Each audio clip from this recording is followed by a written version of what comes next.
Hello friends, welcome to way to commerce. आज हम पढ़ने वाले हैं financial management part 2 financial decision.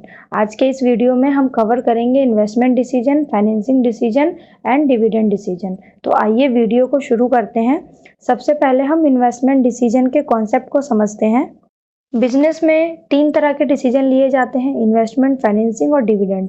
जिसमें सबसे पहला होता है इन्वेस्टमेंट डिसीजन, मतलब कि हमें अपना पैसा कहाँ लगाना है। तो इन्वेस्टमेंट डिसीजन में ये डिसाइड किया जाता है कि ऑर्गेनाइजेशन में जो एसेट्स हैं हमारे अलग अलग तरह के, हमें किस एसेट में कितना पैसा लगाना है, कितना फंड हमें अलग अलग एसेट में इन्वेस्ट करना है, ताकि जो इन्वेस्टर हैं, जो शेयर होल्डर हैं, उनको उसके बदले में हाईएस्ट जो प्रॉफिट है, हाईएस्ट पॉसिबल रिटर्न जो है वो मिल सके। ये डिसाइड करने का काम किया जाता है इन्वेस्टमेंट डिसीजन में।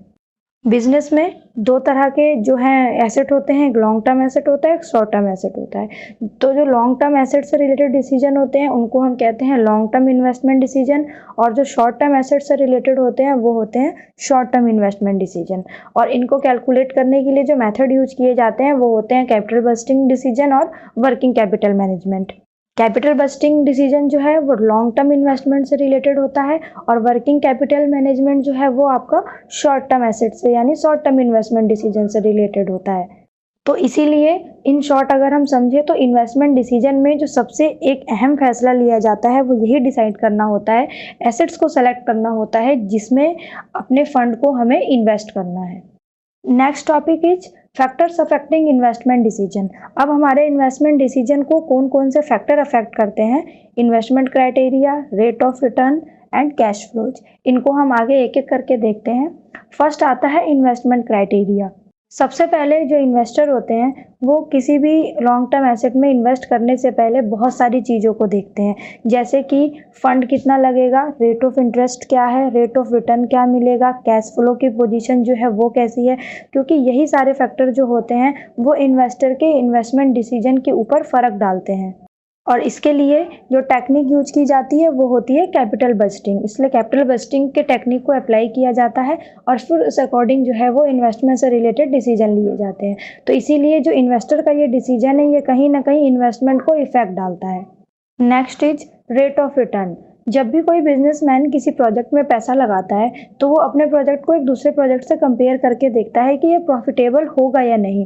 तो इसीलिए जो प्रॉफिटेबिलिटी डिसाइड की जाती है किसी भी प्रोजेक्ट की, वो डिसाइड की जाती है उसके रेट ऑफ रिटर्न के बेस पे। क्योंकि रेट ऑफ रिटर्न का मतलब ही होता है कि आज हम अगर किसी प्रोजेक्ट में पैसा लगा रहे हैं तो कल को हमें आगे फ्यूचर में जाके बदले में इससे क्या रिटर्न मिलेगा, इसमें हमें कितना रिस्क इन्वॉल्व है, इन सब चीज़ों की स्टडी की जाती है। तो इसीलिए कहीं ना कहीं इसकी वजह से आज जो हमारा इन्वेस्टमेंट डिसीजन है वो इफेक्ट हो जाता है। हम सोच के ही पैसा जो है वो किसी भी प्रोजेक्ट में लगाते हैं, तो जो ज़्यादा प्रॉफिट देने वाला प्रोजेक्ट होगा उसमें इन्वेस्टर जो है ज़्यादा पैसा लगाना चाहेंगे, तो उसी को एक्सेप्ट जो है वो किया जाएगा। तो इसीलिए रेट ऑफ रिटर्न जो है वो भी इन्वेस्टमेंट के डिसीजन को फ़र्क डालता है, इफेक्ट करता है। Next is cash flows. अभी हमने पढ़ा कि इन्वेस्टमेंट डिसीजन जो है वो लॉन्ग टर्म एसेट में इन्वेस्ट करने के साथ जुड़ा हुआ होता है, और इन एसेट में कैश आउटफ्लो भी होता है और कैश इनफ्लो भी होता है, और कई साल तक ये कैश इनफ्लो और आउटफ्लो का जो सीरीज है, जो सीरियल है, वो चलता रहता है। तो कैश आउटफ्लो होता है कि इन्वेस्टमेंट करने के लिए हमें कितने अमाउंट की जो है ज़रूरत पड़ी है, उसको हम बोलते हैं कैश आउटफ्लो। और कैश इनफ्लो होता है कि आपको उसी सेम इन्वेस्टमेंट से बदले में रिटर्न कितना मिला, उसको बोलते हैं कैश फ्लो। तो ये इनफ्लो और आउटफ्लो इन दोनों की स्टडी को जो है बहुत अच्छे से करना जरूरी होता है। एनालाइज जो है बहुत केयरफुली इनको किया जाता है किसी भी इन्वेस्टमेंट को फाइनलाइज करने से पहले। तो कैश फ्लो जो है वो भी इन्वेस्टमेंट डिसीजन के ऊपर इफेक्ट डालता है। Next topic is concept of financing decision. अब हम इसमें देखेंगे कि फाइनेंसिंग डिसीजन जो है वो क्या होता है। तो फाइनेंसिंग डिसीजन में जो सबसे ज़्यादा चीज़ ध्यान में रखी जाती है, डिसीजन जिस चीज़ से रिलेटेड होता है, वो ये डिसीजन होता है कि हमें हमारे पास बिजनेस में जितने भी सोर्सेस हैं वहाँ से हमें फंड को कैसे ऑब्टेन करना है। कहने का मतलब हो गया कि बिजनेस को चलाने के लिए हमें जितने भी पैसों की ज़रूरत है, जितने भी फंड्स की हमें रिक्वायरमेंट है, तो हमारे पास जो सोर्सेस हैं उन सोर्सेज से हम कितना फंड जो है वो कलेक्ट कर पाएंगे, इस चीज़ को स्टडी किया जाता है फाइनेंसिंग डिसीजन में।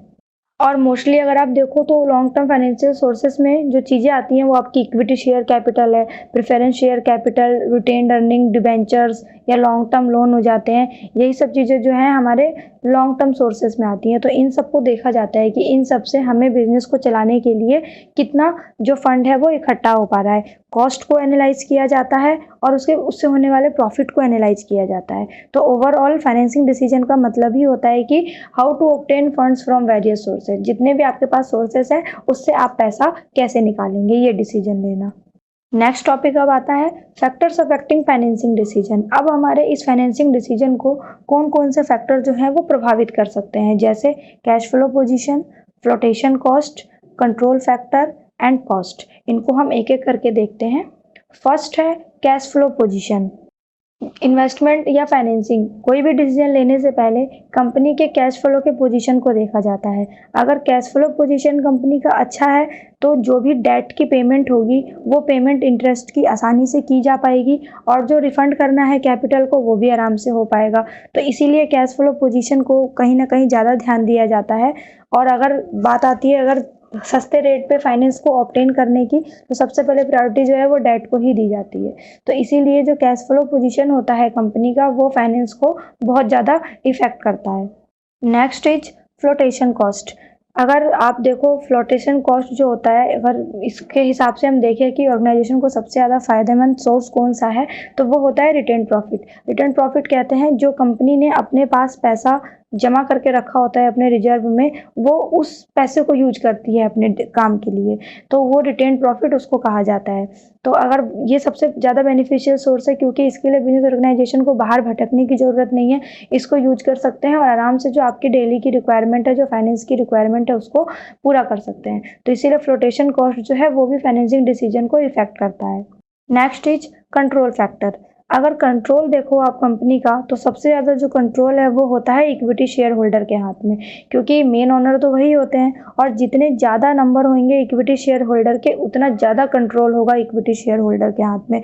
और ये कभी कभी अच्छी सिचुएशन भी नहीं मानी जाती है, इसीलिए कभी कभी जो है इक्विटी शेयर कैपिटल को थोड़ा सा अवॉइड किया जाता है, क्योंकि इक्विटी शेयर होल्डर जितने ज़्यादा कंपनी के होंगे उतना ज़्यादा उनके हाथ में जो है कंपनी का कंट्रोल चला जाएगा और जिसकी वजह से फाइनेंसिंग डिसीजन जो है वो इफेक्ट होगा। Next is cost. कॉस्ट जो है जितने भी हमारे सोर्सेस हैं फाइनेंस के, सबके कॉस्ट अपने अलग अलग आते हैं। डेट के ऊपर जो रेट ऑफ इंटरेस्ट है वो अलग हो सकता है। डिविडेंड का हमारा जो फिक्स रेट ऑफ इंटरेस्ट होता है जो हम प्रेफरेंस शेयर होल्डर को पे करते हैं। शेयर होल्डर की जो अपनी कंपनी से एक्सपेक्टेशन होती है, जो इक्विटी शेयर होल्डर होते हैं उनको जो एक्सपेक्टेशन रहती है कंपनी से, ये सारी चीज़ें क्या हैं, ये सारी चीज़ें कॉस्ट में ही आती हैं, पैसों के फॉर्म में ही आती हैं। अगर सिचुएशन फेवरेबल है तो चीप फाइनेंस का फ़ायदा कंपनी को मिल जाएगा, लेकिन अगर फेवरेबल नहीं है तो ये सारी चीज़ें मिलके जो है वो कंपनी के सिचुएशन पे नेगेटिवली इफेक्ट करेंगी। तो इसीलिए कॉस्ट जो है वो भी एक इम्पॉर्टेंट फैक्टर होता है जो फाइनेंसिंग डिसीजन को प्रभावित करता है।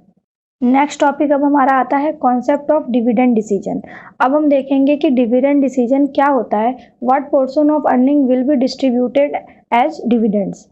इसमें क्या होता है, एक कंपनी जितना भी प्रॉफिट अर्न करती है उसमें से इक्विटी शेयर होल्डर का भी हिस्सा होता है, प्रेफरेंस शेयर होल्डर का भी हिस्सा होता है। तो प्रेफरेंस शेयर होल्डर को तो पहले दिया जाता है जो उनको डिविडेंड पे किया जाता है। तो इस डिसीजन में कंपनी यही देखती है कि जितना भी उसने प्रॉफिट एक साथ जो अर्न किया जितने भी टाइम में, उसमें से उसको कितना प्रॉफिट अपने पास रिटेन करके रखना है और कितना हिस्सा उसको एज ए डिविडेंड आगे डिस्ट्रीब्यूट कर देना है। यही डिसीजन इसमें लिया जाता है। How much retain for future need, क्योंकि ऐसा नहीं है कि कंपनी ने जितना भी प्रॉफिट अर्न किया वो सारा का सारा वो बांट ही देगी, ऐसा नहीं हो सकता, फिर कंपनी के रिजर्व में तो कुछ बचेगा ही नहीं। तो इसीलिए ये डिसीजन लेना होता है कि कितना आप डिविडेंड के तौर पे डिवाइड करेंगे और कितना आप अपने रिजर्व में सेव रखेंगे। ये डिसीजन हमारा कहलाता है dividend decision. Next topic is factors affecting dividend decision. अब डिविडेंड डिसीजन को अफेक्ट करने वाले फैक्टर कौन कौन से होते हैं। Amount of earning, stability of earning, cash flow position, growth prospects and tax policy. इनको हम एक एक करके समझते हैं। First is amount of earning. अब पहला पॉइंट जो है, जो डिविडेंड पे किया जाता है वो आज जो कंपनी के पास रिजर्व प्रॉफिट है, जो आज प्रेजेंट प्रॉफिट है, उसमें से पे किया जाता है। तो अगर आज कंपनी के पास ज़्यादा प्रॉफिट अर्न हुआ होगा तो जो डिविडेंड का अमाउंट है वो भी ज़्यादा होगा। तो कहीं ना कहीं डिविडेंड का डिसीजन जो है वो अर्निंग के अमाउंट से रिलेटेड होता है। जैसा अर्निंग वैसा डिविडेंड पे किया जाता है। Next is stability of earning. जो अर्निंग आ रही है उसमें एक स्थिरता होना, एक स्टेबल होना बहुत ज़रूरी है, क्योंकि ये equity share holder, preference share holder तो कहीं जाने वाले हैं नहीं। डिविडेंड इनको हर साल चाहिए होता है। तो अगर कंपनी को पता होता है कि वो इस पोजीशन में है कि वो हर साल इतनी अर्निंग निकाल लेगी कि उसको आगे डिविडेंड पे करने में कोई दिक्कत नहीं आने वाली है, तो वो ज़्यादा डिविडेंड जो है वो डिक्लेयर कर सकती है। लेकिन अगर कंपनी को थोड़ा सा डाउट होता है कि आगे जाके पता नहीं प्रॉफिट कितना कमा पाएंगे, कितना नहीं कमा पाएंगे, तो उसको डिविडेंड डिक्लेयर करने में थोड़ा सोचना पड़ता है। तो इसीलिए अर्निंग का स्टेबल होना डिविडेंड डिसीजन के लिए बहुत ज़्यादा ज़रूरी होता है। Next is cash flow position.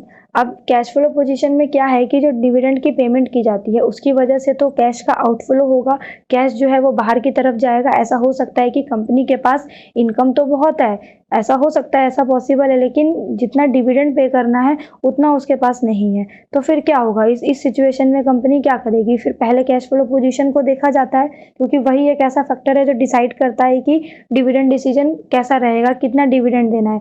अगर किसी कंपनी का कैश फ्लो पोजीशन बहुत अच्छा है तो वो बहुत अच्छी अमाउंट जो है डिविडेंड के तौर पे करेगी। अगर नहीं अच्छा है तो फिर थोड़ा सोचना पड़ेगा। तो इसीलिए कैश फ्लो पोजीशन जो है वो भी डिविडेंड डिसीजन को इफेक्ट करता है। Next is growth prospects. ये तो बहुत सिंपल सी बात है कि अगर किसी कंपनी को ऐसा लगता है कि उसके पास आगे जाके ग्रोथ करने के बहुत सारे अपॉर्चुनिटीज़ है, तो इसके लिए उसको अभी जो है ज़्यादा फाइनेंस की रिक्वायरमेंट है। तो अगर आज उसको ज़्यादा फाइनेंस की रिक्वायरमेंट है, ज़रूरत है, तो इस सिचुएशन में वो क्या करेगी, जो भी उसको इनकम हो रही है वो उसमें से कम हिस्सा आगे डिविडेंड के तौर पे करेगी और ज़्यादा हिस्सा अपने पास रिटेन करके रखेगी, अपने पास रिजर्व करके रखेगी और उसको अपने ग्रोथ में यूज करेगी। तो ये होता है growth prospects. Next is tax policy. Dividend decision जो है वो बहुत ज़्यादा टैक्स पॉलिसी पे डिपेंड करता है, क्योंकि अगर जो डिविडेंड पे कर रहे हैं उस पर जो टैक्स रेट है वो ज़्यादा हायर होगा तो फिर कंपनी जो है वो लेस डिविडेंड डिक्लेयर करेगी, क्योंकि रेट ऑफ इंटरेस्ट उसको बहुत ज़्यादा देना पड़ रहा है जो है डिविडेंड के ऊपर। और अगर सेम वाइस वर्सा देखें तो अगर टैक्स रेट डिविडेंड के ऊपर कम होगा तो फिर ज़्यादा डिविडेंड कंपनी अनाउंस कर सकती है। तो लेकिन आजकल तो जो है शेयर होल्डर का जो ये डिविडेंड इनकम है ये टैक्स फ्री हो गया है, तो इसीलिए शेयर होल्डर जो है वो ज़्यादा डिविडेंड की उम्मीद करते हैं। तो ये थे हमारे फैक्टर्स जो डिविडेंड डिसीजन को इफेक्ट करते हैं। Thank you for watching my video. अगर आपको ये वीडियो पसंद आया तो इसे ज़रूर लाइक करें, ज़्यादा से ज़्यादा वीडियो को शेयर करें और आने वाले टॉपिक्स के अपडेट्स के लिए चैनल को सब्सक्राइब करें।